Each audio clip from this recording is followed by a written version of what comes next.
Rusija i Ukrajina rat, najnovije vesti. Zamenik predsjednika Saveta bezbednosti Ruske federacije, Dmitrij Medvedev, je u svom Telegram kanalu objavio nova ratna pravila Rusije. Legitimni vojni ciljevi, prema njegovim rečima, mogu se smatrati vojno-političko rukovodstvo neprijateljske zemlje i oružane snage drugih zemalja koje su saveznici neprijateljske zemlje.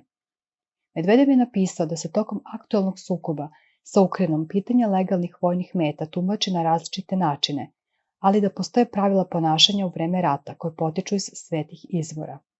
Odgovarajući na pitanje šta treba smatrati legitimnim vojnim ciljevima, Medvedev je naveo 5 tačaka ovih ratnih pravila.